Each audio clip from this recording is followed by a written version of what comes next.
Bom, então, nós trabalhamos aqui na analítica com a linha de microscopia, e a analítica, na verdade, ela está no mercado há quase 30 anos, né? A analítica foi fundada em 92, e a gente tem uma matriz em São Paulo e filiais no Rio de Janeiro e em Minas Gerais também. A analítica, ela está dividida, basicamente, em duas linhas de produtos, né? A gente tem duas divisões, a divisão que a gente chama de instrumentos e a divisão de bioprodutos. A divisão de instrumentos é onde a microscopia está encaixada como uma das subdivisões. E a analítica é muito conhecida no Brasil pelo nome, né, já diz, na química analítica, mas recentemente, aí uns 3 anos, a gente começou a trabalhar com a linha de microscopia. Então, a gente tem basicamente 4 tipos de microscópios, né? Os microscópios ópticos, os microscópios eletrônicos de varredura da Thermo, os ópticos da Motic. Trabalhamos com os microscópios de força atômica também, da Park Systems, e perfilometria óptica 3D com a Sensofar. Além disso, quem já tem um microscópio, um MEV, um FM, qualquer outro tipo de microscópio, nós também trabalhamos com a linha de consumíveis. Tá? Nós somos representantes exclusivos de todas essas marcas aqui, da TEDPELA também, que é uma das empresas mais conhecidas aí de consumíveis de microscopia. Então, antes de iniciar falar exatamente sobre a microscopia eletrônica, então hoje eu mais ou menos, aqui eu trouxe um cronograma do que eu vou apresentar. Então, a introdução sobre microscopia, o conceito de magnificação e resolução, princípio de funcionamento de um MEV. Então, eu vou destrinchar aí o que são as fontes de elétrons, detectores em um MEV de bancada, e trouxe alguns exemplos de aplicações, e vou falar um pouquinho dos produtos da Thermo. Mas, antes de iniciar a apresentação, como tem bastante gente inscrita aqui, eu vou pedir para vocês preencherem uma pesquisa rápida. Então, eu acho que agora, vamos ver, vocês receberam aí uma pesquisa, então vocês podem iniciar a votação. Então, sim, vou dar um tempinho para vocês votarem e a gente já continua. Isso é só para a gente ver quem já trabalhou com MEV e quem não, quem está aprendendo ainda o que é a microscopia, para a gente me ajudar a conduzir aqui a apresentação, tá? A gente está chegando a 80% de voto aqui, daqui já encerro daqui a pouco.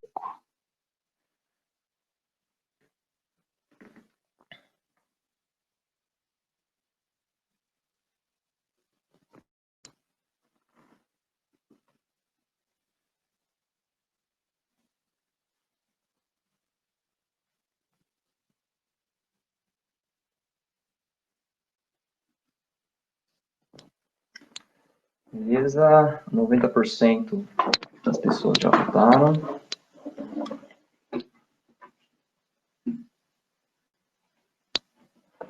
Deixa eu posicionar aqui, peraí. É só uma pergunta mesmo, tá? Você seleciona a pergunta sim ou não. Eu estou olhando o chat aqui que o pessoal está falando. E confirma.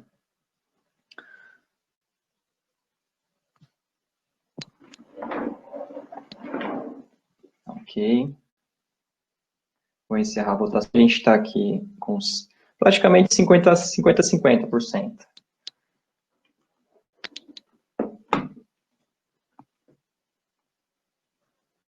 Deixa eu ver se vai aparecer para vocês aí os resultados.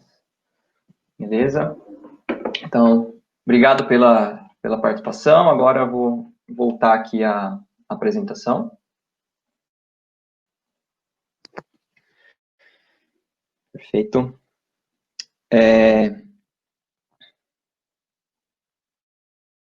Bom, então, antes de começar a falar, o que é a microscopia? Então, existe, na verdade, se a gente for parar para pensar, esse vídeo aí nos traz alguma reflexão interessante, né? A gente tem o mundo aí acima e abaixo do que os nossos olhos conseguem observar, né? E para a gente conseguir observar tanto o mundo macro quanto o mundo micro, nós precisamos de instrumentos, né? E os instrumentos que nos ajudam a enxergar abaixo do que os nossos olhos conseguem ver são os microscópios. Tá? Então, essa é a função de um microscópio, nos dá uma visualização que os nossos olhos não conseguem observar, né? E com isso, nos ajuda a desenvolver novos produtos, entender algum determinado problema de uma indústria, ou resolver e solucionar, antecipar, até mesmo antecipar alguns problemas. E todo microscópio tem essa função, né? Claro que cada um tem sua especificidade, tem algumas características, mas essa é a função básica, né, inicial, principal do microscópio. Mas o microscópio se deu origem, aí, os primeiros relatos foi de 1595, com Hans Janssen e Zacharias Janssen. É o primeiro relato que se tem na história de um inventor de microscópio, né? Então, basicamente, essa imagem que vocês estão vendo aí embaixo é a imagem do microscópio que eles criaram. Então, esse microscópio fechado, né, do jeito que está aqui fechado, ele aumentava 3 vezes, né, e totalmente estendido, aumentava cerca de 9 vezes. E aí que surgiu, então, 2 conceitos também importantes sobre a microscopia. Antes de eu continuar, um recadinho. Eu vou deixar aberto para perguntas no final, tá, pessoal? Então, no final, a gente vai ter eu vou abrir o módulo de perguntas, para a gente também não ficar parando toda hora para responder e otimizar o tempo para vocês também, para não tomar muito tempo de vocês. Tá? Então, as perguntas eu vou ler no final, e aí eu abro para o pessoal perguntar, a gente faz um módulo só de perguntas. Quem tiver vai anotando aí, no final a gente vai respondê-las. Bom, enfim. E aí, então, surgiu 2 conceitos importantes para a gente entender o que é microscopia. Então, para quem nunca trabalhou com MEV ou nunca trabalhou com microscópio, vai ver que nas imagens que eu vou mostrar mais para frente, a gente fala de magnificação, a gente vai falar que a imagem está não sei quantas mil vezes ampliada. Então, o que é magnificação? Magnificação, ela tem a ver com isso aqui. Magnificação, na verdade, é o tamanho do monitor dividido pelo campo de visão. Mas o que é, né, esse campo de visão? O campo de visão, ele é a área real escaneada pelo microscópio. Tá? Então, por exemplo, aqui na imagem, nesse monitor, você tem a imagem do MEV, tá? Esse tamanho daqui de uma ponta esquerda até o outro lado, é o tamanho real, e aí que a gente chama de field of view, ou campo de visão. Tá? Então, toda a magnificação, ela vai estar relacionada a isso, né? Antigamente, a magnificação estava relacionada com o tamanho da foto, porque nos MEVs antigos, né? Não tinha pendrive para salvar uma imagem, por exemplo, então a foto era impressa, né? E, na verdade, agora tem a ver com o tamanho do monitor e não mais com o tamanho da foto, da Polaroid. Então, o tamanho do monitor dividido pelo campo de visão e vai dar um valor de magnificação. Isso o que influencia, né? Imagina que a gente está... deixa eu ver um negócio aqui. Vocês estão me vendo ainda? Acho que... Deu um erro aqui no meu computador, achei que tivesse parado a transmissão. Mas, imagine que a gente tivesse, ao invés desse monitor que vocês estão vendo aqui, se a gente jogasse essa imagem num retroprojetor. Então, o tamanho do monitor seria maior. Consequentemente, a magnificação seria maior. Então, a magnificação tem a ver com o tamanho do monitor. Outro conceito muito importante é a resolução. Então, resolução, vou ler aqui o que está escrito, né? A menor distância que os nossos olhos podem resolver está em torno de 0,1 a 0,2 milímetros, é claro, dependendo daí do quão bons são os nossos olhos, né? Mas essa distância é a resolução, é chamada de resolução ou poder de resolver os nossos olhos. E qualquer instrumento que pode nos mostrar uma imagem menor do que 0,1 milímetros é um microscópio. E a sua magnificação é governada pelo poder de resolução. Então, o que é resolução? Quando a gente estiver observando as características de um microscópio, é importante saber qual que é a resolução do equipamento, porque não só a magnificação, mas a resolução, porque é o poder que ela tem de enxergar dois pontos diferentes. Então, resolução nada mais é que a menor distância entre dois pontos que um equipamento, no caso do que a gente está falando aqui, o MEV, consegue observar. Então, se existem duas partículas que elas estão bem próximas e numa distância que o equipamento não tem resolução, ele não vai conseguir distinguir que ali são duas partículas. Ele vai ver como se fosse uma só, ou vai ver uma imagem borrada e tudo mais. Então, esse conceito de resolução também serve para outros equipamentos, né? Então, menor distância entre dois pontos. Tá? É isso que é o conceito que eu queria explicar para quem nunca viu, não trabalha com microscopia ainda, está ainda começando a entender, são conceitos importantes. Bem, e de onde começou? Vocês estão falando que a minha imagem está sobrepondo a imagem do slide. Tem uma opção ali no software que você consegue jogar a minha câmera para o lado. Tá? Se você clicar numa imagem, tem uma opção no software que você joga a câmera lá para cima, que ela encaixa na barra lateral aí do chat. Voltando aqui, em 1931, Ernest Ruska fez as primeiras imagens de um MEV, né, tem essa imagem de dos protótipos aí, de 1931 e 1933, foi uma imagem de superfície de cobre e ouro, então, dê uma olhada aí, tem em torno de, escala 50 centímetros, né, então, vamos dizer que é mais de 1 metro de altura aí tem esse equipamento. Depois, com o passar do tempo, então, os equipamentos foram evoluindo, em 1938 a gente já tinha um equipamento um pouquinho mais robusto, né, também bem grande, né. Em 1938 se deu a constatação de um microscópio de eletrônico de transmissão, também que é outro tipo de microscopia eletrônica que a Thermo comercializa, tá? E em 1942 o detector de elétron secundário foi introduzido. Eu vou explicar o que é o elétron secundário também, que é uma parte importante do equipamento.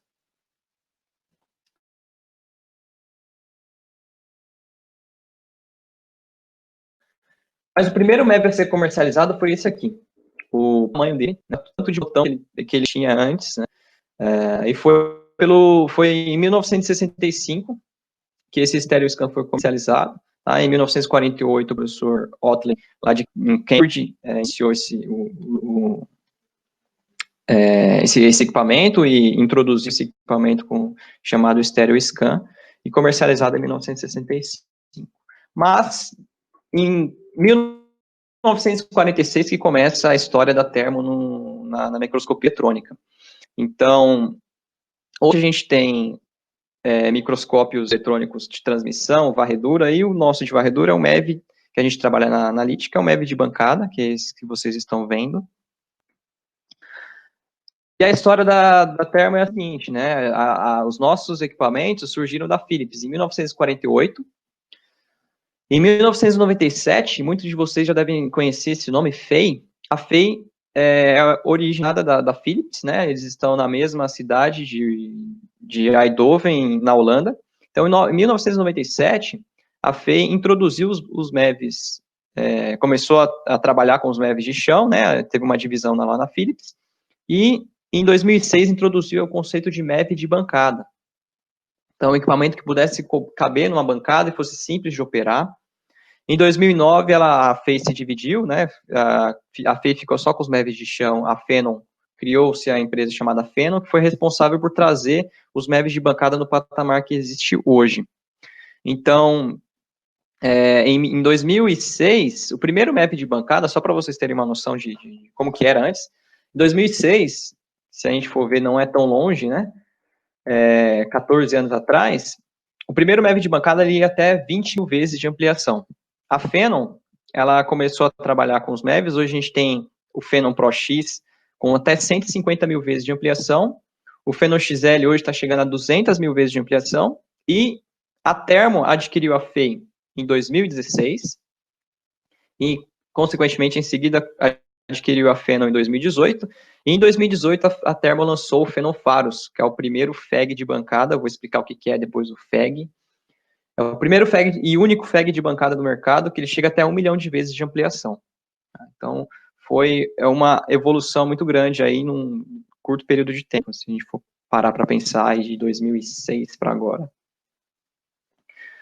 Então, só para resumir um pouquinho da história da microscopia, da história da Thermo nesse mercado. Hoje a gente já tem 3 mil unidades instaladas no mundo, nós somos líderes mundial em MEV de bancada. E, para iniciar, então, o que é um microscópio eletrônico de varredura? Agora, quem está com a cabeça ainda pensando o que é, vou começar a falar. Então, todo microscópio eletrônico, ele tem esse conceito aqui. Então, você tem uma fonte de elétrons, tá? Um conjunto de lentes eletromagnéticas, uma outra região aqui que é chamada de câmara. Na câmara, nós temos os detectores, que vocês estão vendo em amarelo, e é onde é colocado a amostra. Então, todo esse sistema aqui também está sob vácuo. Tá? Eu vou falar um pouquinho de cada parte do equipamento para vocês. Então, como é que funciona um MEV? Deixa eu tirar isso. Então, a fonte de elétrons, ela vai gerar os elétrons, então vai incidir os elétrons. Eles vão sair dessa fonte, vão passar por um conjunto de lentes eletromagnéticas e vai chegar até a amostra, que é onde vai fazer a varredura, tá? Por isso que é chamado microscópio eletrônico, por causa dos elétrons, e de varredura, que os elétrons fazem a varredura sobre a imagem. Então, esse conjunto de lentes eletromagnéticas, ele funciona como se fosse um ímã. Então, ele serve para os elétrons saírem desorientados da fonte, o conjunto de lentes eletromagnéticas vai ajustar o feixe, vai alinhar o feixe de elétrons em cima da amostra, e é ele que faz a varredura, é ele que faz ajuda a fazer a ampliação, são esse conjunto de lentes eletromagnéticas. É aí que está a função principal das lentes eletromagnéticas. Fazer com que os elétrons cheguem na amostra e façam a ampliação que a gente precisa. Outra parte importante é a fonte de elétrons. Então, no microscópio eletrônico, existem 3 tipos de fontes, basicamente. O filamento de tungstênio, tá? Que é esse primeiro aqui. O hexaboreto de lantânio ou o hexaboreto de cério, eles são basicamente o mesmo, não muda muita coisa. Então, que é esse segundo, cristal de hexaboreto de cério. E o outro que chama filamento FEG, né, que eu falei que a gente tem um equipamento de bancada com FEG. O FEG é Field Emission Gun. Então, que é esse filamento, essa terceira imagem aqui, esse filamento. Então, são 3 tipos de fonte que você pode comprar no microscópio eletrônico. Tá? A primeira diferença dessas 3 que a gente observa pela imagem, a gente já observa uma diferença aqui que é filamento de tungstênio, filamento de FEG e o hexaboreto de cério, que não é filamento. A gente chama ele de cristal de hexaboreto de cério. Essas características dão algumas diferenças entre os equipamentos. Tá? Então, o que é? As principais diferenças aqui é o tempo de vida útil da fonte. Então, uma fonte de tungstênio, por exemplo, ela é um filamento, como eu falei. Né? Então, imagina uma lâmpada incandescente. À medida que a gente liga e desliga uma lâmpada, né, como essa que vocês estão vendo aí,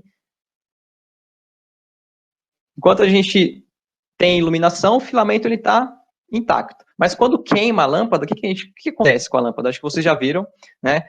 A lâmpada incandescente, o filamento ele se rompe, tá? No filamento de tungstênio é a mesma coisa. À medida que você vai fazendo imagens, né, uma hora o filamento vai se romper e você não tem imagem mais, vai ficar a tela preta. E aí acontece que o filamento se rompeu. Tá? Isso dura mais ou menos 100, 150 horas, em média. O filamento a fonte de hexaboreto de sério, né, que a gente chama de cristal de hexaboreto de sério, ela não tem esse problema porque ela não se rompe. Então, aí está uma das vantagens desse tipo de fonte, que ela vai se degradar com o tempo. Vocês viram aqui na imagem anterior, ela não é um filamento. Então, essa ponta aqui, ela acaba se desgastando com o tempo, mas você não fica sem imagem. Ela vai ficar apenas, à medida do que vai chegando no final da vida útil dela, vai ficar com resolução um pouquinho mais baixa, mas ela não vai se romper. Então, o tempo de vida útil de uma fonte dessa é de 1.500 horas. Tá? Outra coisa importante é o tamanho da fonte. O que dá resolução para o nosso equipamento são as fontes. Tá? Então, quanto menor o tamanho da fonte, o que é o tamanho da fonte? Essa ponta aqui mesmo, tá? A ponta da fonte aqui, ó. Quanto menor esse tamanho, melhor a resolução. Isso impacta diretamente na resolução. Então, se a gente observar, comparando aqui, a fonte FEG, ela tem 100 nanômetros da ponta, o diâmetro dessa ponta. A fonte de hexaboreto de sério, em torno de 25 microns, e o tungstênio, 50 a 100 microns. Isso impacta diretamente no poder de resolução de um equipamento com esses tipos de fonte. Por isso que, hoje em dia, a fonte FEG é a fonte que possui a melhor, o equipamento com FEG normalmente possui melhor resolução. E antes de partir para a próxima etapa, vou fazer mais uma enquete com vocês. Então, vocês devem já estar vendo aí uma pergunta. Então, qual dessas fontes de elétrons não é um filamento? Vou dar um minutinho e já continua.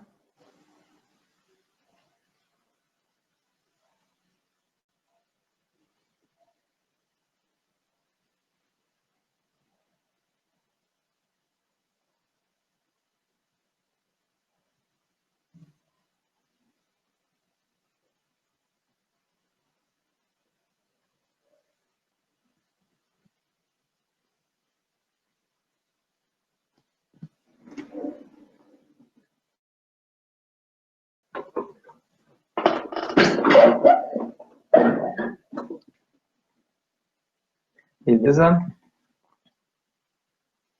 A gente já pode encerrar a votação aqui, não tomar muito tempo.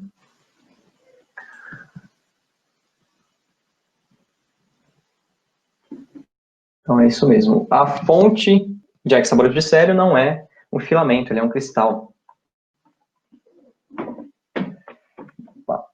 Eu estou ajustando aqui, pessoal, porque eu não consigo enxergar minha segunda câmera. Vou fechar a votação, vou voltar aqui para a nossa apresentação. Perfeito. Então, só para ter um efeito de comparação rapidinho aqui, uma fonte de hexaboreto de sério, então imagine que você tem um equipamento com fonte de hexaboreto de sério, ou hexaboreto de lantânio, que tem uma durabilidade grande, né?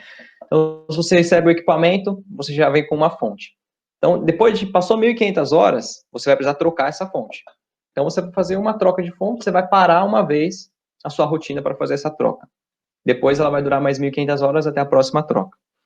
A fonte de hexaboreto de lantânio, por exemplo, você tem que fazer mais paradas técnicas, né? Mais paradas para troca. Então, se a gente considerar as mesmas 3.000 horas, você estaria usando, em vez de 2 fontes de hexaboreto de série, né, você estará usando cerca de 30, quase 30 fontes de tungstênio. Tá?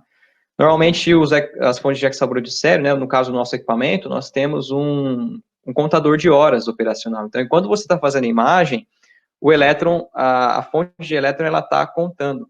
Tá? Quando você tira o porta-amostras, ele para de contar as horas. Então, você tem um tempo de durabilidade da fonte. Você sabe exatamente quanto tempo de vida útil você tem ainda e você consegue programar uma parada técnica. Bom, dito isso, outra parte importante de um MEV são os detectores. Então, nós temos 3 tipos de detectores no MEV de bancada. Detector de elétron secundário, o detector de EDS e o detector de elétron retroespalhado. Os detectores, então, eles são responsáveis por, como eu falei, os elétrons eles saem da fonte, deixa eu botar um apontador aqui, eles saem da fonte, atingem a amostra, né? Quando eles atingem a amostra, eles penetram na amostra a uma determinada profundidade. Essa profundidade nós chamamos de volume de interação. Tá? Então, os elétrons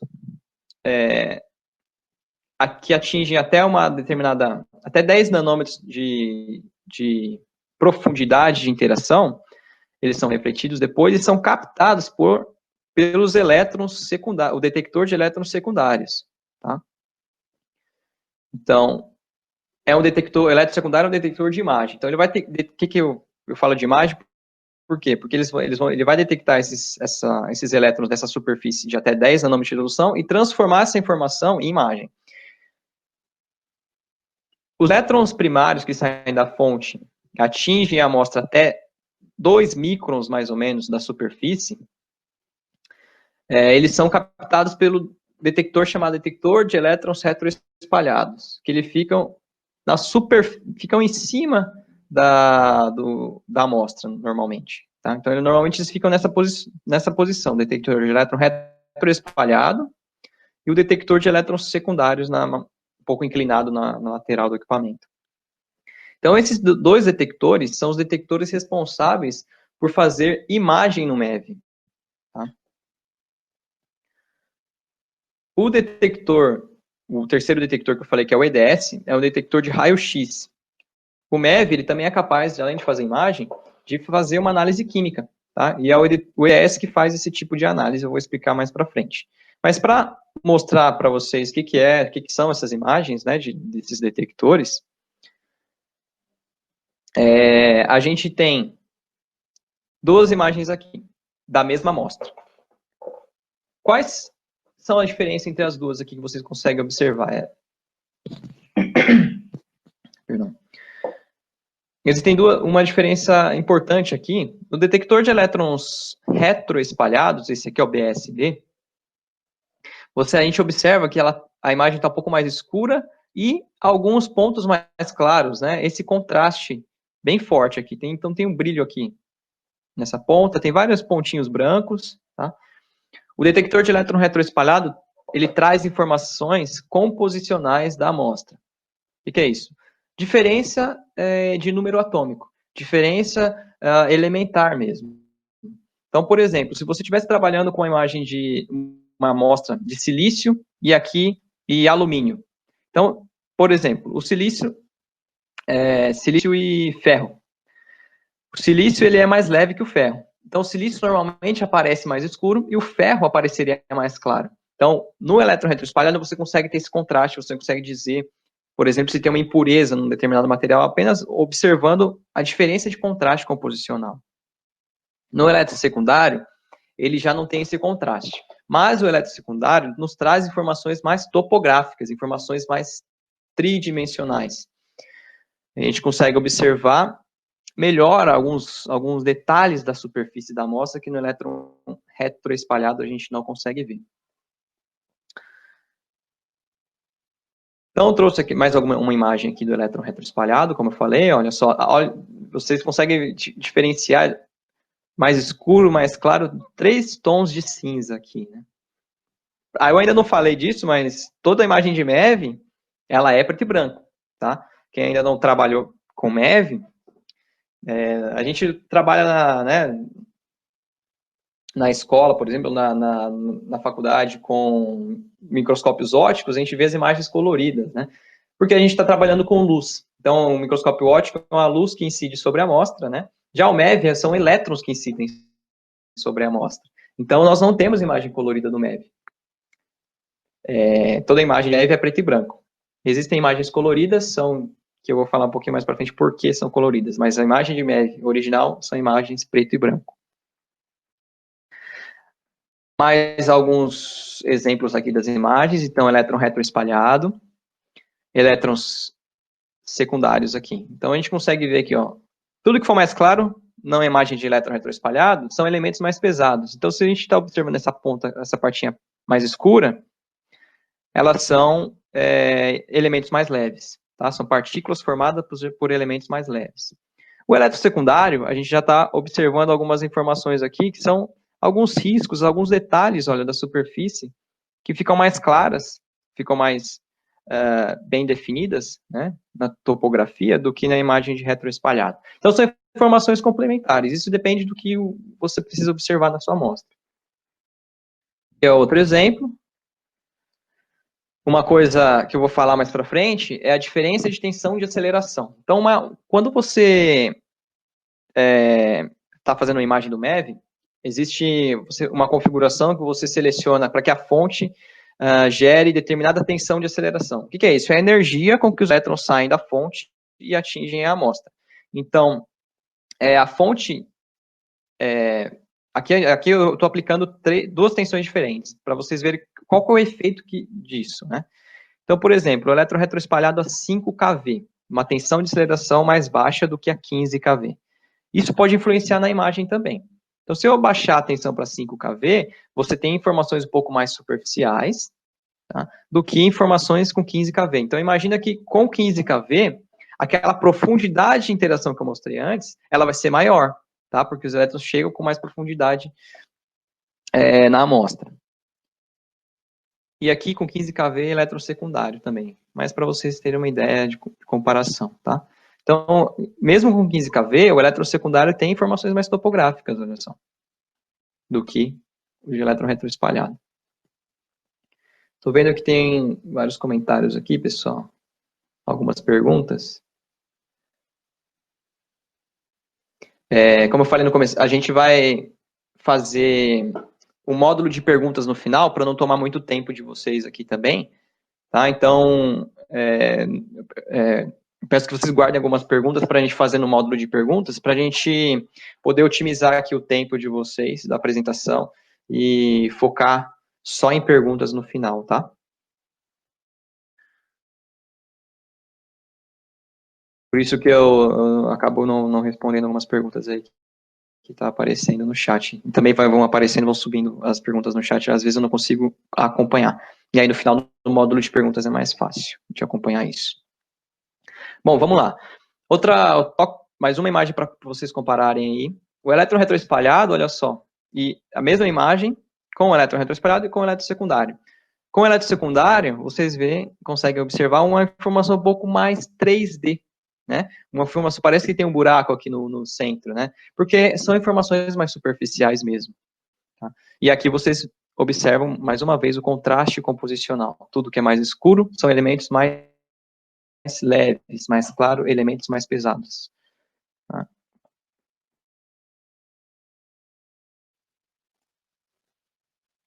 Então, mais uma perguntinha para vocês, enquanto eu tomo uma aguinha.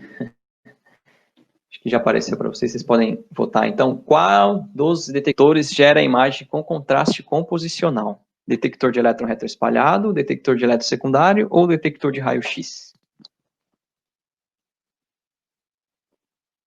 E aí eu já também já explico do raio-x aqui a pouquinho.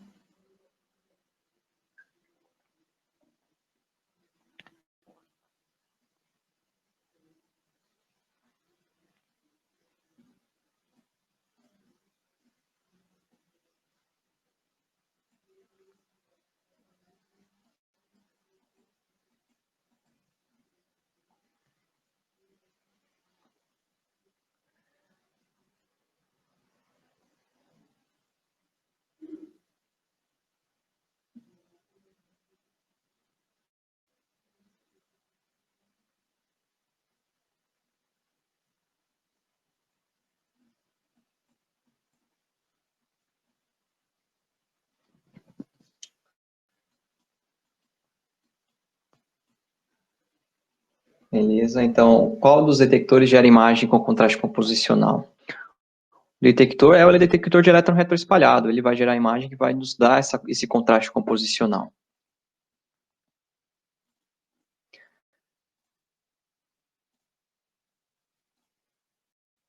Continuando aqui. Então, como eu falei, os elétrons eles saem da fonte com uma determinada energia, que a gente chama de tensão de aceleração, tá? Essa tensão, então, qual é o efeito que tem na amostra? Então, vamos supor que a gente está trabalhando com imagem só de titânio, com uma amostra que só tem titânio, tá? Então, como que os elétrons interagem nos átomos de titânio, né? Quando a gente está trabalhando com 5 kV, a gente tem um determinado volume de interação nesse elemento. Quando a gente está com 15 kV, o volume de interação é maior. Por isso que a gente observa, lá naquela imagem que eu mostrei anteriormente, com diferentes tensões de aceleração, a imagem muda um pouco. Então, a imagem com 25 kV vai ter uma imagem mais do fundo da amostra, né? Uma profundidade maior, com 5 kV mais superficial, porque a tensão de aceleração varia, a profundidade de penetração varia também com a tensão de aceleração. Outra coisa é o número atômico. Então, diferentes números atômicos possuem diferentes volumes de interação. Então, supondo que a gente está trabalhando aqui ouro, titânio e carbono, vamos comparar esses 3 elementos com uma tensão fixa, né? Uma tensão de 10 kV. Os átomos de ouro possuem um volume de interação menor do que os átomos de titânio, que são mais leves, do que, consequentemente, os átomos de carbono, que são mais leves do que o titânio.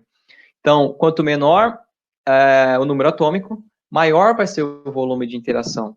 E por isso que a gente tem, no caso do elétron retroespalhado, diferentes contrastes.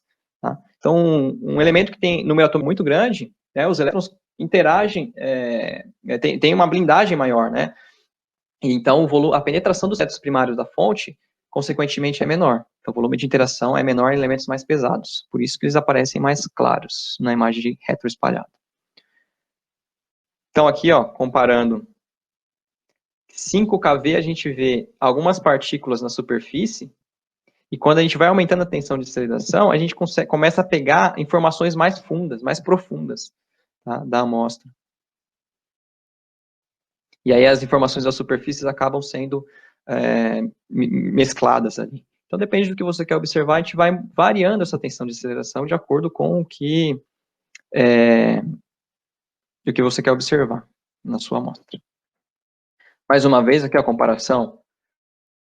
5 e 10 kV, olha só. Acho que...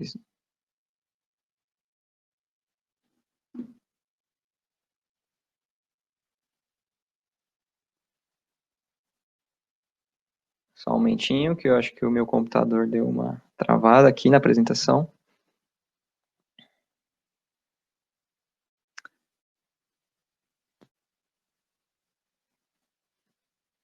Pessoas...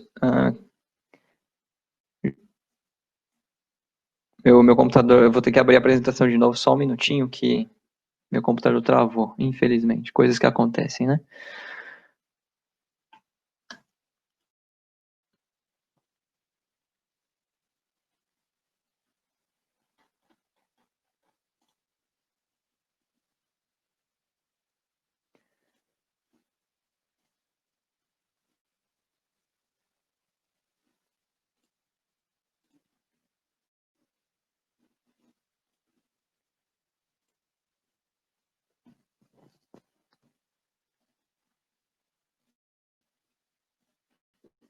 Agora vocês devem estar enxergando de novo minha apresentação. Beleza?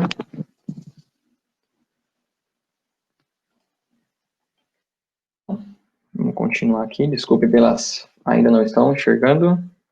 Vamos ver se vai abrir.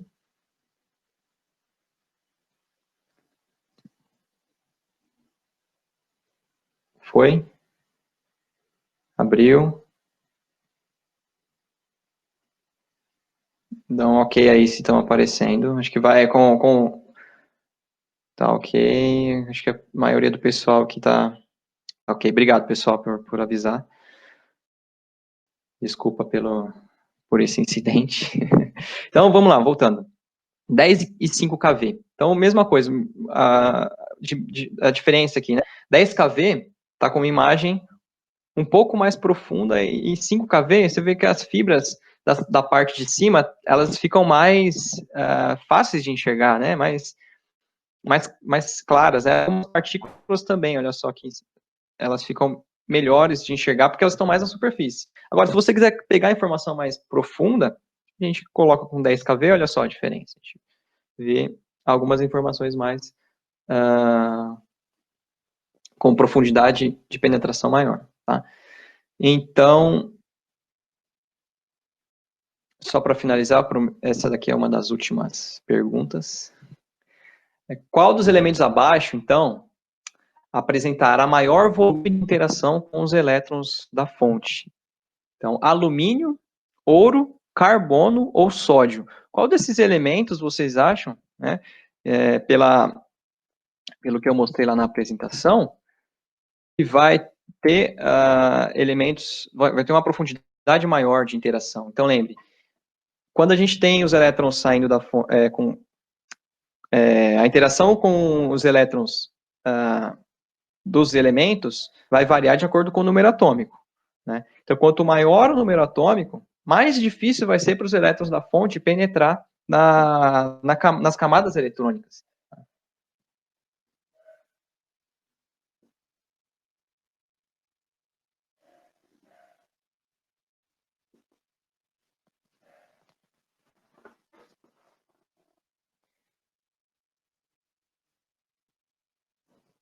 Isso aí, o pessoal está acertando as perguntas. Tudo bem.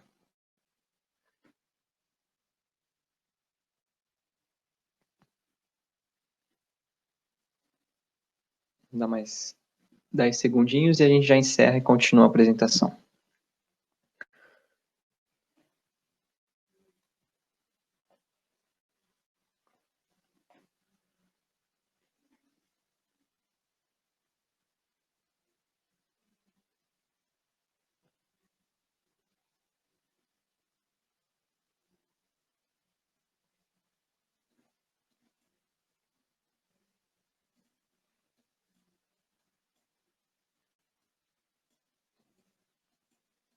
Beleza, pessoal. Então, finalizei aqui. A resposta é carbono, tá? Então, desses elementos, o carbono é o que apresenta maior volume de interação.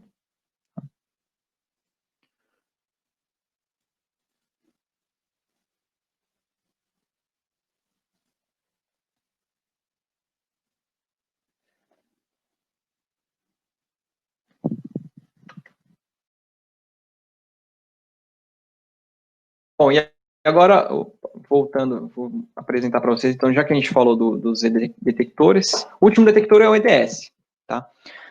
Esse equipamento que vocês estão vendo aí na foto é o lançamento desse ano, então a Thermo lançou o Phenom XL com um único monitor, tá? Então nesse único monitor a gente faz as imagens e também análise elementar, um software muito, muito simples e tranquilo de usar.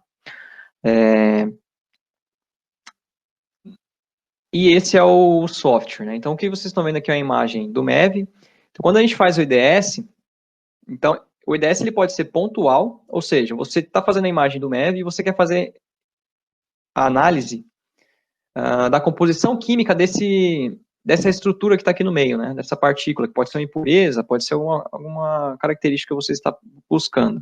Então, você clica nessa região, ele vai fazer uma análise pontual. Então, em cima desse ponto, você sabe exatamente qual que é a composição química dessa região, tá? E aqui do lado vai aparecer a porcentagem elementar encontrada nessa região e o espectro de raio-x. E aqui no espectro você consegue fazer edições, né? Então, por exemplo, se o cálcio não for do seu interesse, você pode cortar o cálcio ou adicionar algum elemento também.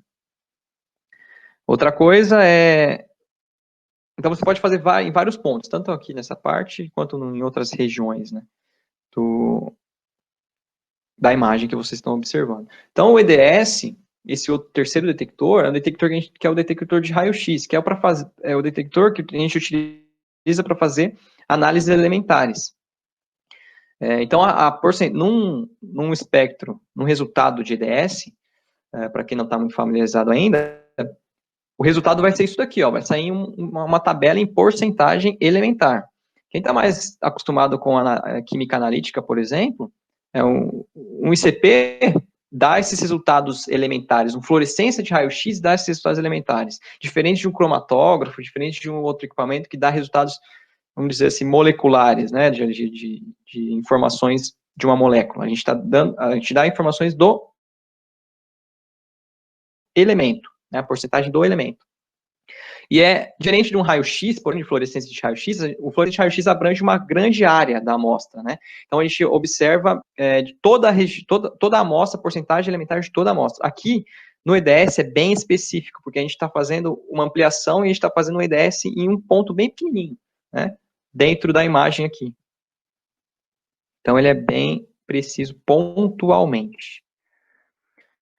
Outra coisa que é possível fazer no EDS é um mapeamento elementar. Então, o que é esse mapeamento elementar? Olha só a coloração das imagens aí, dessa imagem. Então, é uma imagem de MEV. Quando eu falei que não tinha imagem colorida, a imagem de MEV não é colorida, mas o que a gente está fazendo aqui é colorir a imagem de acordo com os elementos. Então, a gente faz um mapeamento elementar de toda essa região e o software, né, vai mapear os elementos de acordo com a cor. Então, por exemplo, o ferro vai aparecer mais vermelho, tudo que vocês estão vendo em verde é enxofre, em amarelinho aqui é o antimônio, e mais azul escuro aqui é o silício, tá? Então, essa parte aqui mais escura é o silício. Então, esse que a gente chama de mapeamento elementar. Tá? Isso é muito usado também pelo pessoal da geologia, em várias áreas, é bem uma análise bem interessante, tá? Porque você consegue distinguir a composição química pelas cores. Então, só para mostrar para vocês o que é o MEV de bancada, né? O nosso MEV de bancada, a gente tem uma câmera colorida para visualizar toda a amostra que a gente está inserindo no equipamento. Aqui, a fonte de elétrons, tá? Ela fica posicionada aqui. E uma bomba turbomolecular, que é o que faz o vácuo. Então, a gente tem uma bomba pré-vácuo, né? Uma bomba aqui, uma bomba pequenininha comum sem óleo, né? De bomba de vácuo normal. Liga no equipamento e essa bomba também é ligada na bomba turbomolecular, que é responsável por fazer o vácuo de todo o sistema lá dentro. Então, outra coisa importante de um equipamento é o vácuo. Tá? Então, para a gente colocar uma amostra dentro de um microscópio eletrônico, a gente precisa fazer o vácuo da câmara. Né? Então, como que é o procedimento normalmente? A gente insere o porta-amostras com a amostra, né? Insere a amostra dentro dessa gavetinha aqui, que é a câmara. Fecha essa câmara e pressuriza a câmara. Então, a gente vai fazer o vácuo lá dentro. Depois, para a gente trocar de amostra, a gente tem que tirar o vácuo, abrir de novo essa câmara, colocar a amostra de novo, fechar e fazer o vácuo novamente. Então, esse tempo a gente chama de tempo de carregamento. É o carregamento do vácuo, né? E isso aí dura aí em torno de 5 minutos a 10 minutos para fazer uma troca de amostra, por exemplo. No MEV de bancada, da Thermo, a gente demora 30 segundos. Tá? Então, o vácuo, ele não se perde enquanto a gente faz a troca de amostra, porque a gente tem um sistema um pouco diferente. Então, só mostrando para vocês como é que funciona para inserir a amostra. Então, esse daqui é o porta-amostras, nesse tipo de porta-amostras aqui, ele cabe até 36 stubs. Stubs são os porta-amostras, tá? Esse pininho de alumínio a gente chama de stub. É aqui que a gente cola as amostras de microscópio que a gente quer observar. Então, nesse caso, são stubs de 12 milímetros, ele cabe até 36 stubs nesse porta-amostras, ou uma amostra de até 10 por 10 centímetros. Opa, pulei. Vou voltar no vídeo.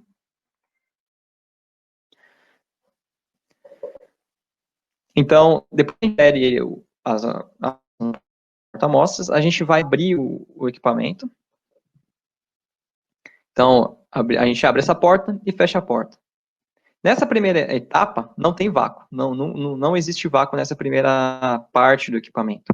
Tá? Então, aqui é somente a câmera ótica. Então, é uma câmera para a gente observar todo o posicionamento. Então, quando a amostra estiver lá no MEV, a gente consegue saber exatamente qual que é a posição que a gente está fazendo na imagem. Então, é só clicar na posição no stub que a gente quer observar, que ele vai exatamente nos dizer que onde a gente está observando a imagem.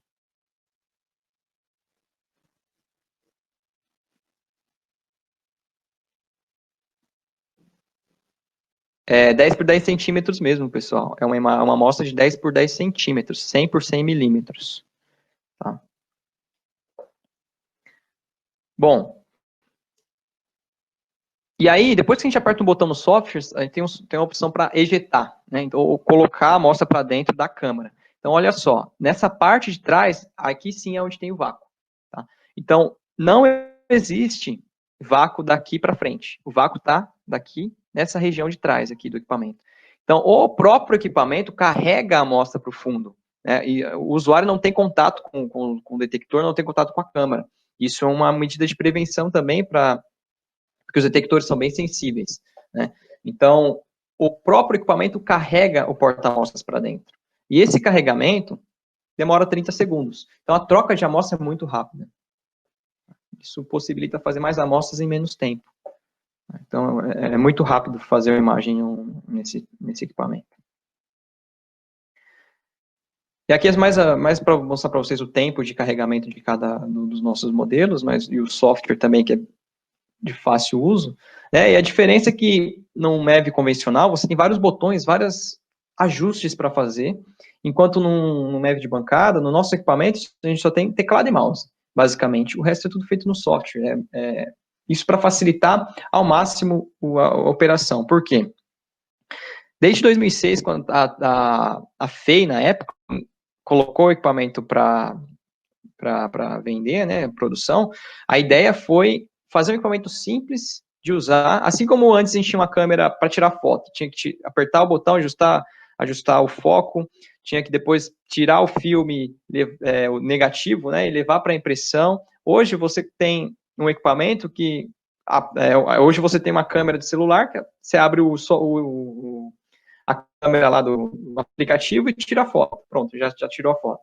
Essa é a ideia, desde o começo, é facilitar o uso de um equipamento dessa magnitude para democratizar o uso, né, vamos dizer assim, para ficar mais fácil de usar, para qualquer um conseguir operar. Né, o treinamento desse equipamento, para você obter uma imagem no equipamento desse, em 30 minutos de treinamento, uma pessoa já consegue tirar imagens. Então, esse aqui é mais ou menos a cara do software, né? Você tem uma câmera colorida, e aqui você sabe exatamente onde está fazendo a imagem, né? Então, tem um pontinho amarelo aqui, não sei se vocês estão observando, mas tem um pontinho amarelo que está dizendo que é essa parte aqui, ó. Então, esse quadradinho amarelo é o que está sendo ampliado na imagem do MEV aqui. Só uma comparação da câmera ótica de uma imagem de MEV. Outra coisa importante o vácuo, você consegue mexer no vácuo também. Tá? Então, o vácuo no microscópio eletrônico, se a gente estiver trabalhando com uma amostra não condutora, a gente tem esse efeito que vocês estão vendo aí. 1000 vezes de ampliação. Isso aqui é uma imagem de cabelo, tá? Para quem nunca viu. Isso aqui é um fio de cabelo. E aí, quando a gente vai ampliando, o fio de cabelo, né? Uma amostra não condutora de elétrons, né? Não é metálica, por exemplo. À medida que a gente vai ampliando, a gente vai tendo esse efeito aqui que a gente chama de efeito de carregamento. Tá? Para resolver esse efeito de carregamento, a gente normalmente tem que fazer o uso de um outro equipamento, que é um preparo de amostras. Né? O preparo de amostras, na verdade, é a chave para você conseguir obter uma imagem de microscopia eletrônica boa. Então, para você resolver esse problema, você tem que metalizar a amostra. Então, é um outro equipamento chamado metalizador, que ele recobre a amostra com ouro, com platina, com alumínio, carbono. Tá? Então, ele recobre a superfície para tornar uma amostra que não é metálica em uma amostra metalizada. Mas, a gente consegue trabalhar no nosso MEV com vácuos mais baixos. Então, quando a gente baixa o vácuo, a gente consegue, em algumas amostras, eliminar esse efeito de carregamento que a gente está observando aqui. Olha só, apenas com vácuo alto, tinha 0,1 millibar, com vácuo mais baixo aqui, a gente diminuiu, ou praticamente eliminou o efeito de carregamento nessas ampliações aqui que vocês estão observando.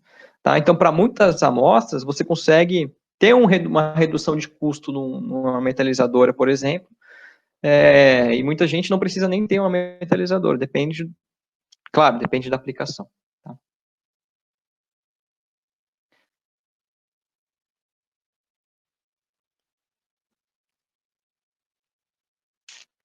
Aqui também é outro tipo de amostra, então papel, quem trabalha com celulose, aí, o uso de papel em geral, papelão e etc. A gente tem aqui, ó, em alto vácuo, efeito de carregamento, olha só, a mesma amostra, só que baixando o vácuo. Né? E a amostra metalizada. Então, às vezes também até a gente perde uma informação, olha só, esse contraste composicional aqui. Tudo está recoberto com ouro, né? Então a gente não consegue ver esse contraste composicional do elétron retroespalhado também. Outra amostra aqui, carbonato de cálcio, também não, 1.500 vezes, 5.000 vezes ampliado, olha só. Tudo sem metalizar. Tá? Por que isso acontece? Porque quando a amostra é condutora, os elétrons que saem da fonte, eles atingem a amostra, depois eles são descarregados. Tá? Como a amostra é condutora, isso funciona legal.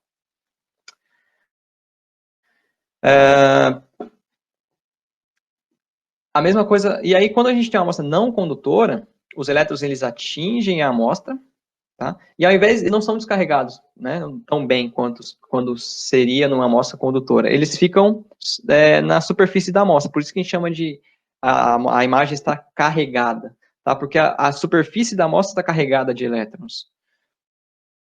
E aí quando a gente diminui, claro, quando a gente torna a superfície metálica, né, a gente faz a metalização, problema resolvido, a amostra está metalizada, virou uma amostra metálica.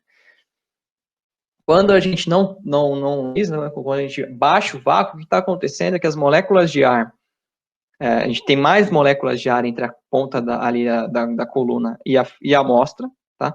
Então, antes dos elétrons interagirem com a amostra, eles interagem também com as partículas de ar. Então, eles chegam com uma energia mais baixa. Então, o que a gente pode fazer é diminuir o vácuo e também diminuir a tensão de aceleração, porque os elétrons cheguem com uma energia mais baixa na amostra. Isso são técnicas ou facilidades que a gente tem para trabalhar com amostras não condutoras. Tá? Bom, então, na verdade, o MEV, ele está em diversas áreas da ciência, né? Então, como a gente tem aqui quase 500 pessoas participando do nosso webinar, eu tentei trazer aqui algumas exemplos de aplicações para abranger diversas aplicações, tá? Porque o MEV é realmente um equipamento que está muito difundido em diferentes áreas da ciência. Então, eu trouxe algumas aplicações para apresentar para vocês. Então, uma aplicação legal que é a parte de entomologia, então, observação aí de insetos, tá? A gente está vendo aqui uma imagem geral de um mosquito, tá? Do lado direito. E ampliado nessa cruz amarela, a gente está observando aqui uma imagem de 5.700 vezes, tá? Da antena desse mosquito. Aqui são outras ampliações, 15.000 vezes, 25.000 vezes. Tá? Outra coisa importante, pessoal, quem não conhece ainda, quem está vendo pela primeira vez uma imagem de MEV, essa escala é importante. Tá? Isso vai nos dizer o tamanho dessas partículas do que você está observando. Então, olha só, uma escala de 5 microns, vou vir para essa terceira aqui, ó, 3 microns. Então, comparativamente aqui, se você colocar mais ou menos essa régua do lado aqui na frente, essa antena tem cerca de 1 micron de espessura. Tá? Isso ajuda a gente a medir o tamanho das partículas e das características. Aqui é uma imagem de uma pata de uma formiga sem utilizar a metalização. Aqui o bico da formiga sem utilizar também a metalização. Quem fez inscrição, quem viu nossa publicação no LinkedIn, viu essa imagem do lado esquerdo aqui, É um olho de uma formiga, também sem fazer metalização, mas nossa equipe de marketing fez a coloração por Photoshop dela, né? Então tá bem legal. E do lado direito aqui é a teia de uma aranha, tá? Então olha só que interessante. Parece um fio de telefone, né? Cerca de 1,5 microns de espessura. Pulga também. Então isso daqui já está metalizada, tá? Olha só a diferença. Tem a pulga uma imagem de 265 mil vezes, aqui já está ampliada a 4 mil vezes, nessa parte de cima, na pata da pulga.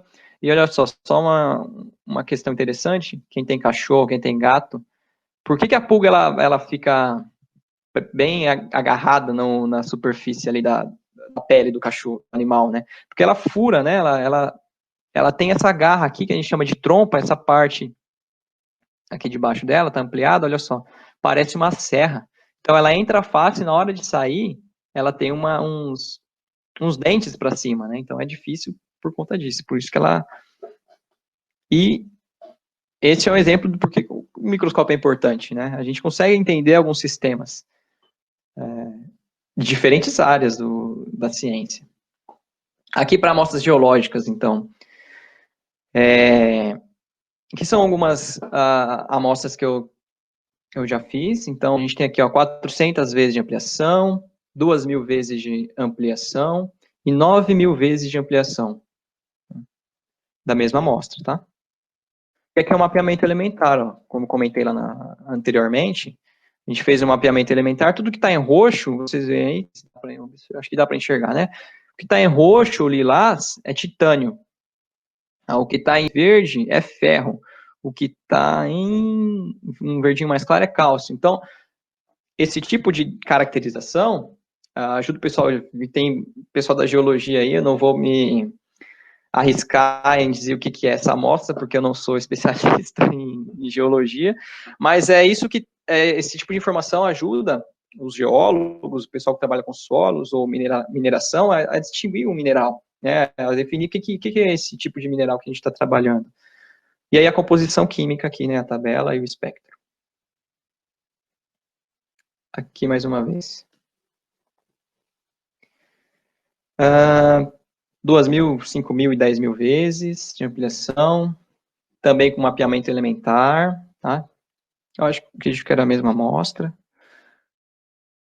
A pessoa que trabalha com metalurgia, o MEV consegue também ajudar a observar amostras, amostras oxidadas, tá? Então, oxidação, ou ainda quem trabalha com análise de falha, de fratura, né, o pessoal de ciência dos materiais, consegue observar aí pics de oxidação, que a gente fala, né, os pontos iniciais de uma oxidação, ou como uma amostra ela foi quebrada, né, ela foi fraturada, tá? A gente consegue observar pelo MEV, tentar entender a dinâmica com que isso foi, com que ocorreu uma falha num sistema, por exemplo.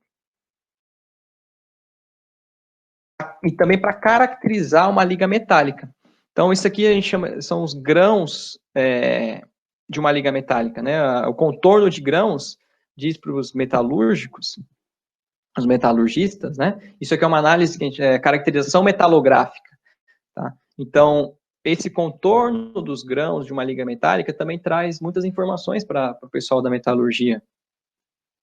Olha só, algumas outras imagens que a gente fez aqui, até 16.000 vezes, 3.000 vezes. Esse aqui já é uma aplicação com fenofaros, com aquele equipamento com fonte FEG, tá? Então, com 100.000 vezes de ampliação. Então, nosso MEV de bancada chegando a 100.000 vezes de ampliação, por quem trabalha com nanotubos de carbono, olha só. 200.000 vezes, nanotubos de carbono e nanopartículas.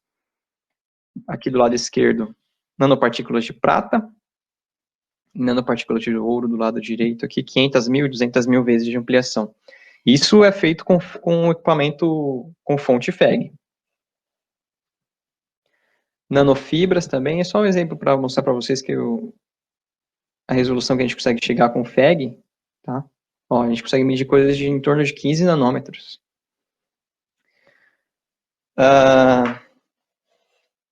Bom, outra aplicação bem interessante, vocês vai ter um outro webinar para falar sobre especificamente sobre essa aplicação, mas é uma coisa interessante que é da área forense. Então, em todo mundo isso aqui já está bem, o pessoal da perícia conhece bastante, e a gente tem um MEV de bancada que consegue fazer análise automatizada de busca por resíduo de disparo de arma de fogo. Então, essa imagem está bem ilustrativa. Quando ocorre o disparo de uma arma de fogo, né, as partículas de pólvora ficam depositadas sobre a mão, sobre o tecido da roupa, sobre o corpo de quem foi o atirador. Tá? E quando a perícia usa o MEV para detectar, é um dos indícios de que uma pessoa teve contato com o resíduo de disparo de arma de fogo. Tá? Então, a gente é recolhido na mão do suspeito, com aquele stub, né, que eu mostrei, e é jogado no MEV. Tá? Qual que é a ideia? Uma partícula de resíduo de disparo de arma de fogo tem chumbo, bário e antimônio. Então, a gente busca por esse tipo de informação no EDS. Então, o MEV é uma ferramenta muito precisa nesse tipo de análise, porque a gente consegue identificar uma partícula de disparo de arma de fogo, também morfologicamente, mas também pela análise química. Então, a gente consegue fazer uma análise pontual em cima de uma partícula e dizer se ela é ou não uma partícula de disparo de arma de fogo. Tá?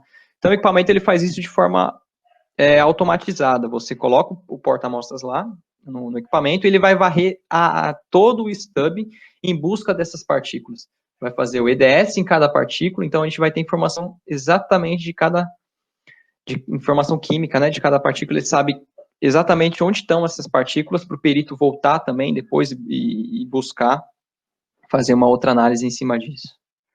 Então, isso aqui é mais ou menos o software, tá? Só para quem é da área da perícia aí, conhecer um pouquinho antes da gente falar do outro webinar, né? Mas o software ele vai mapear todas as imagens, as partículas que ele encontrou, e ele vai classificar aqui embaixo uma tabelinha com a classificação que foi encontrada. Então, se a partícula é GSR, você clica na partícula, ele vai aparecer para você aqui, e ele vai te dar o espectro.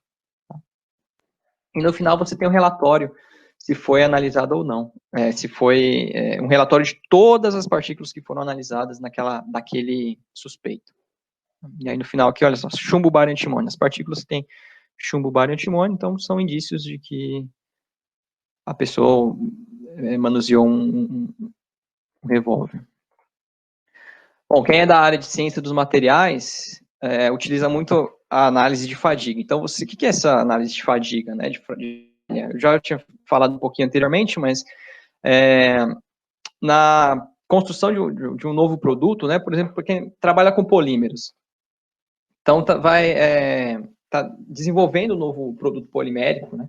Você tem um corpo de prova, seu corpo de prova, e você coloca esse corpo de prova a alguns estresses, né? Então, com pressão, tensão, ciclos de estresses para ver quanto que ele aguenta, quanto que ele é resistente, tá?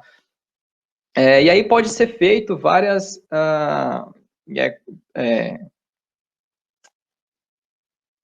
testes, né? E aí você coloca no MEV para observar como que o seu polímero, o seu material, o metal, o compósito, ele reagiu a esses ciclos de estresse. Tá? Então, na superfície, você vê alguma dão indício do início da fratura. E isso para os pesquisadores é importante para entender como que ocorreu essa fratura. Tá? E também fazer algumas melhorias no procedimento, na metodologia do desenvolvimento do polímero, por exemplo. Tá? Então, por exemplo, além disso, né, nesse desenvolvimento de polímeros, a carga existe uma dispersão de cargas ali que servem são cargas minerais para mudar algumas estruturas do polímero. Então, para ter uma melhor rigidez, para ter um produto mais biocompatível, por exemplo, então tem vários tipos de cargas minerais que podem ser incluídos no polímero. Você consegue observar a distribuição dessas cargas no polímero também, tá? E também como ela está aderida à matriz polimérica. Isso é uma das aplicações. Outra coisa para visualizar, né, inclusões ou partículas que não são, partículas estranhas, partículas não desejáveis no seu material. Então, por exemplo, aqui é uma superfície galvanizada que tem uma partícula, olha só, visualmente a gente vê que tem uma partícula aqui, né, estranha. Aqui em tecidos, em fibras de tecido, também tem uma partícula, e você consegue fazer uma análise de EDS em cima dessa partícula, saber exatamente onde, que é essa partícula, e tentar corrigir o seu processo de construção, né, de produção. Ainda falando dos testes de compressão aí de fadiga, a gente tem um porta-amostras, né, para fazer esse tipo de teste até. A gente consegue visualizar, por exemplo, olha só o cabelo. A gente prende a amostra em dois lados aqui do porta-amostras e o porta-amostras estica ou comprime a amostra. E a gente tem um vídeo, né? Ele grava um vídeo mostrando o que aconteceu com a amostra. Tá? Então, olha, o cabelo e aqui outro do lado uma fibra de um tecido.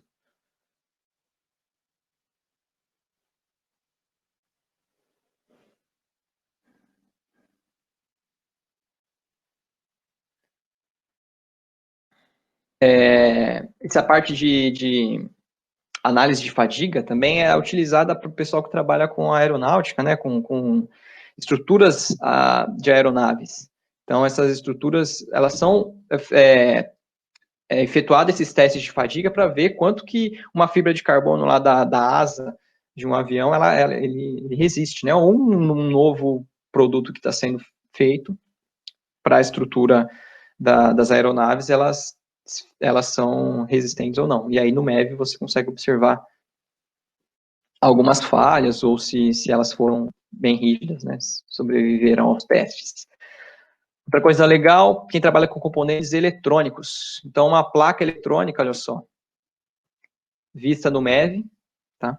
Então, você consegue ver se a solda foi bem feita ou se tem algum defeito que pode, lá na frente, ocasionar algum problema. Mas você também consegue ver em diferentes ângulos. Então, deixa eu voltar aqui. A gente tem imagens aqui em diferentes ângulos daquela solda. Por quê? Porque você tem um porta-amostras também, que você consegue fazer alguns ajustes. Então, ele tem 5 eixos, na verdade. Então, você consegue girar a sua amostra lá dentro, tá? Inclinar ela até 90 graus, girar até 360 graus, e movimentar no eixo X e na altura também, que é o porta-amostras excêntrico, que a gente chama. E, para quem trabalha com tratamento de superfície, então, uma superfície metálica, existe uma indústria de tratamento de superfície, que faz o recobrimento dessas superfícies metálicas, para evitar corrosão, por exemplo. Então, você consegue observar a camada, isso é como se fosse um teste de qualidade, né, para ver se a sua metodologia de tratamento de superficial está legal ou está algum buraco, né, algum defeito na sua superfície. Tá? Por exemplo, esses tratamentos são tratamentos que estão bem recobertos, mas olha só, algumas falhas, né, nesses tratamentos. E aí a gente tem um software também que faz a automatização dessa busca por falhas, né, que é um software justamente para esse tipo de análise. Tá? Então você consegue ver, olha só, no EDS, a parte do ferro, essa parte de fundo aqui mais claro, né? Parece que é um buraco mesmo, né? Uma região que não está recoberta. Tá? Então talvez isso pode ser uma região que seja no futuro o início de uma oxidação ali, suscetível, né, à oxidação. E a camada fosfatizada, né? A camada recoberta por cima desse material. Quem é da odontologia aí, quem trabalha com implantes odontológicos, o MEV, ele também, só para vocês terem uma noção, né, esse parafuso aqui é o parafuso que vai dentro da gengiva. Eu não sou também dentista, mas por isso essa parte do parafuso que vai dentro, que tem que ser biocompatível, tá, com o nosso organismo. Então, existe uma série de normas para que o material seja biocompatível, tá? E uma das coisas que quem trabalha com implante utiliza o MEV é visualizar a rugosidade do seu material, tá? Então, você consegue ver como que o material está, a superfície dele, né? E também as partículas que estão ali. Então, aqui tem uma imagem de 62 mil vezes com alguns fiozinhos, tá? Nanofibras ali, que são resultado da deposição, né, do tratamento que é feito nesses parafusos de implante odontológico. Aqui a gente também é um parafuso, né, de implante odontológico aqui, inteiro, tá? E a gente consegue fazer uma reconstrução 3D desse parafuso com o software da Thermo. Então a gente consegue aqui, ó, essa imagem aqui em 3D e essa outra imagem desses filetes aqui em 3 dimensões. E tem uma reconstrução, né, uma ideia mais ou menos em 3 dimensões. Já mostrei. Opa. Outra coisa legal do mapeamento elementar é isso daqui. Você consegue fazer uma análise em linha. Então, isso daqui é uma amostra de metal, um metal nessa parte do lado direito aqui uma imagem, é uma amostra metálica, e aqui é um filme que foi depositado, um filme de 25 microns, que foi depositado sobre esse metal. E aí a gente faz o EDS em linha. O que é o EDS em linha? Você seleciona uma linha para fazer o EDS, e à medida que ele vai movimentando para o lado direito aqui, ó, olha só, nessa região do filme, a gente tem um gráfico aqui, ó. Na região do filme, o níquel está quase 70%, e à medida que a gente vai migrando para o metal, o níquel cai, né, e o metal aparece, né? Então, ou seja, é uma análise que a gente chama, em vez de ser um mapeamento elementar, é um mapeamento em linha, esse tipo de gráfico. E no mapeamento elementar, claro, né, da mesma amostra, então a gente vê na região do filme níquel e fósforo, né, em concentração maior, e na região do metal, ferro-cromo. Essa mesma aplicação pode ser usada para quem trabalha com baterias, tá? Então, trabalha com baterias aí, sabe que existem várias camadas, né, numa pilha, por exemplo, numa bateria, e a gente consegue com o MEV diferenciar esses tipos de camadas, fazer um EDS e também um mapeamento elementar. Também para a indústria de controle de qualidade, de quem produz materiais, né, para a indústria alimentícia, indústria farmacêutica, são diversos tipos de amostra, tá? E tem várias, você consegue visualizar o tamanho das partículas e ver se o material que você está produzindo está de acordo com a sua metodologia, com o que você quer, o seu produto final. Então, visualizar o tamanho das partículas, ou se elas estão mais aglomeradas, se elas estão mais separadas, mais morfologia, né, mais redondas, mais quadradas, e por aí vai. Bom, só para finalizar aqui, pessoal, a gente tem, só para falar dos equipamentos para vocês, a gente tem, basicamente, 4 equipamentos. Então, o Phenom Peer, ele vai até 65 mil vezes de ampliação, tá? Ele só faz imagem, então um equipamento para quem não precisa fazer IDS e também não tem ampliações muito grandes para fazer, tá? No nosso equipamento de entrada. O Phenom Pro X é um equipamento um pouquinho mais avançado, ele vai até 150 mil vezes de ampliação, e aí ele pode ter IDS, eletrosecundário, eletroretroespalhado. E só que o Phenom Pro X ele tem amostras menores, tá? Então ele vai uma amostra por vez de até 25 milímetros de diâmetro. O Phenom XL, o Phenom XL ele já tem até 200 mil vezes de ampliação e vai uma amostra para quem trabalha com amostras maiores também, né, de até 10 por 10 centímetros, como eu falei anteriormente, 100 por 100 milímetros, ou 12 ou 36 studs. É nessa plataforma que é feito aquele software, o Phenom GSR, para análise de resíduo de disparo de arma de fogo.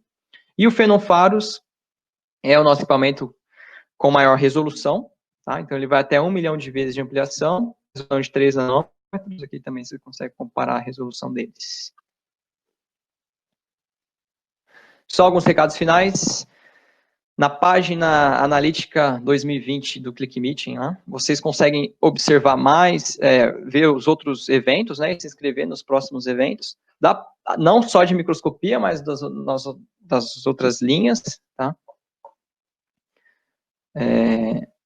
E dos próximos eventos de microscopia, a gente vai ter, dia 19 de maio, a gente vai falar de microscopia de força atômica.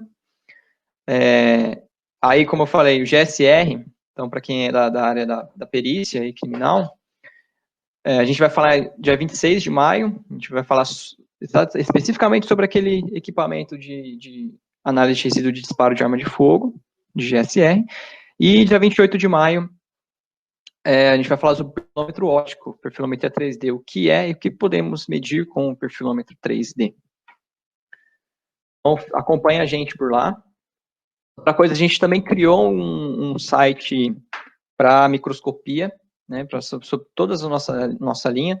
Então, desde os microscópios ópticos até os perfilômetros, é um site que vocês conseguem fazer download de aplicações técnicas, vocês conseguem fazer catálogos, entender quais são os equipamentos que a gente tem, ou solicitar uma demonstração, solicitar um orçamento, entrar em contato com a gente. É só um site sobre microscopia. Deixa eu ver aqui. Antes de terminar.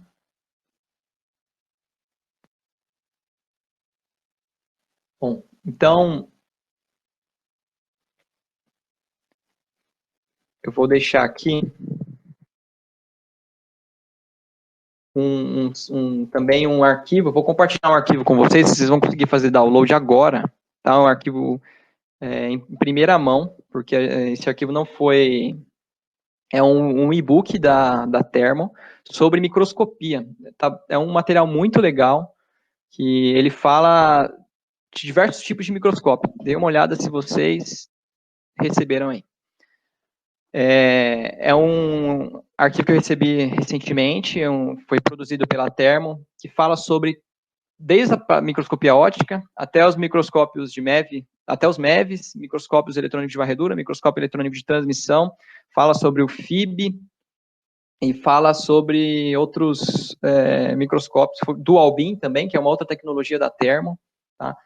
Então, é um arquivo bem legal, é técnico, tá? Não é um arquivo que vai falar apenas sobre os produtos, mas vai mostrar imagens, ele fala tecnicamente o que são esses equipamentos.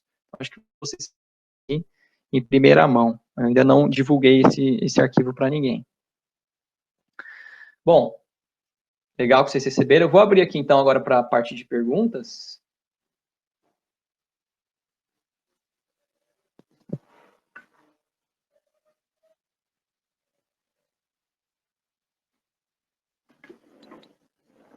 Deixa eu só botar aqui. Abrir aqui agora para a parte de perguntas. Vamos lá, quem tem perguntas aqui.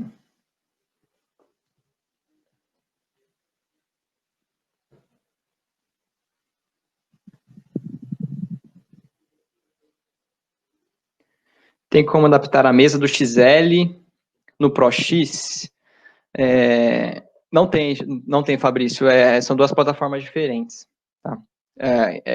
Internamente, a arquitetura do equipamento é diferente. Onde vejo as próximas palestras, eu já escrevo para vocês aí onde vocês veem a próxima palestra. Vocês podem acompanhar no nosso LinkedIn, na página da analítica do LinkedIn. Você pode acompanhar no nosso... Eu vou colocar o LinkedIn para vocês verem aqui também, para vocês entrarem no nosso LinkedIn.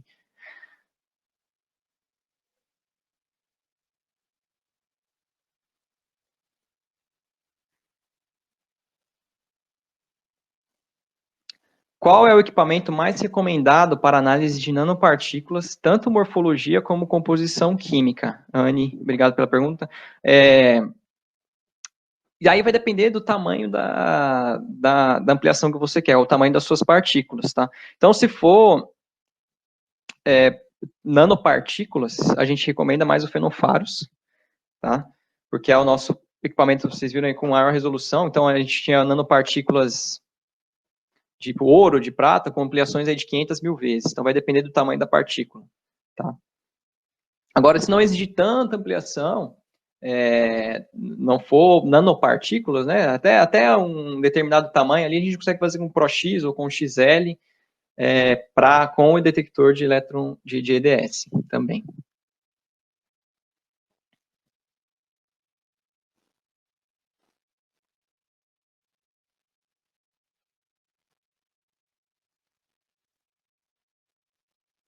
Ver qual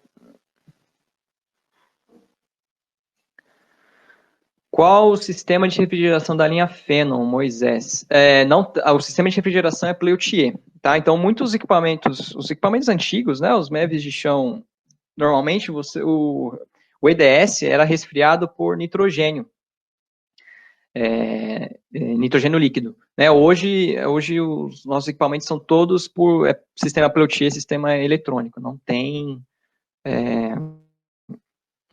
nitrogênio líquido.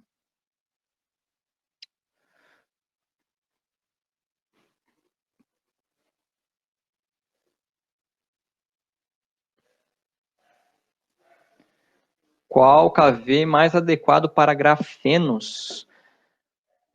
Bom, eu particularmente não cheguei a trabalhar com grafeno,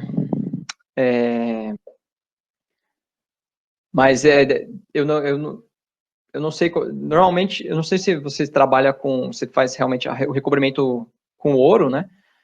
Mas eu acredito que abaixo de 10 kV tem que ser para trabalhar com grafeno, talvez, mas como eu nunca trabalhei, eu posso perguntar ao pessoal da aplicação, do time de aplicação lá da Termo para ver o que eles recomendam a fazer, tá? Mas se você tiver alguma amostra, se você quiser conhecer o nosso equipamento, o nosso MEV, e testar a sua amostra no nosso equipamento, a gente também está à disposição. A gente tem um equipamento no nosso showroom na Analítica. Claro que agora, com essa pandemia, vai ser um pouco difícil a gente fazer isso, mas assim que passar, a gente tem disponibilidade para atender vocês.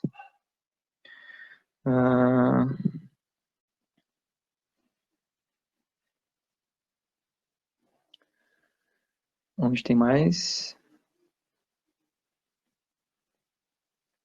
Pessoal, eu disponibilizei o arquivo, deve estar...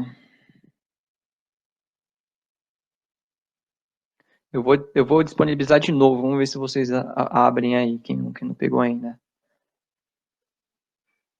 Ó, coloquei de novo lá. Vamos ver se vocês receberam aí alguma informação.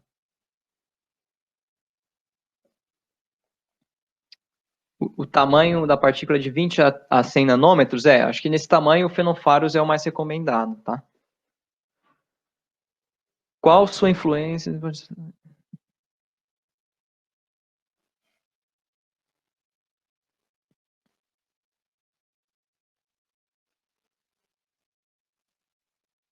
Qual a influência do spot size na qualidade de imagem e no EDS?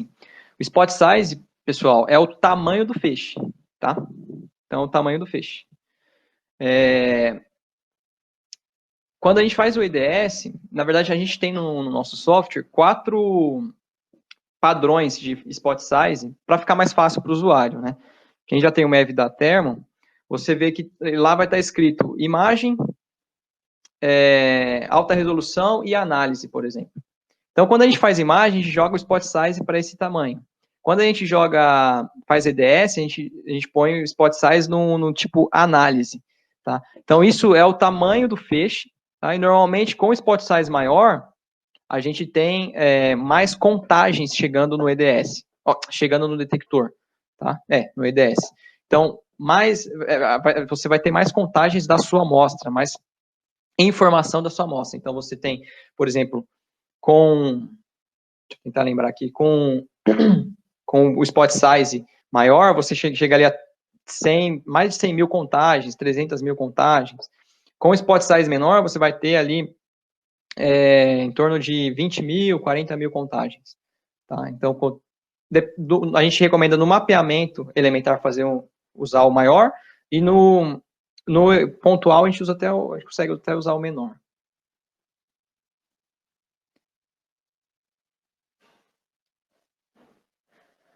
Qual a quantidade de amostra para fazer a análise do MEV? Então, a quantidade pode variar muito, tá? Você precisa de uma quantidade muito pequena, na verdade, porque o MEV vai ampliar isso, né? Então, mas depende, se for pó, por exemplo, é bem pouquinho, não precisa de muito. Tá? É só colocar um pouquinho ali em cima do stub, um pouquinho do pó, não tem nem... O MEV vai conseguir ampliar, vai conseguir visualizar. Tanto é que no GSR, né, análise de resíduo de disparo de arma de fogo, você colhe na mão. E na mão você não vê nenhuma partícula, né, a olho nu. Mas quando você colhe e coloca lá, você consegue observar.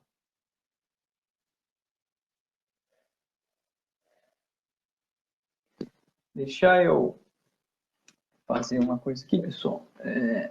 Fechar isso aqui. Eu vou compartilhar com vocês aqui, na verdade, antes de continuar com as perguntas. Eu vou compartilhar aqui para vocês o meu contato, tá? O LinkedIn da Analítica, o Instagram da Analítica. Lá vocês conseguem pegar aí informações dos próximos eventos, informações sobre os nossos equipamentos, né, de modo geral, e também dos outros eventos, além dos eventos de microscopia.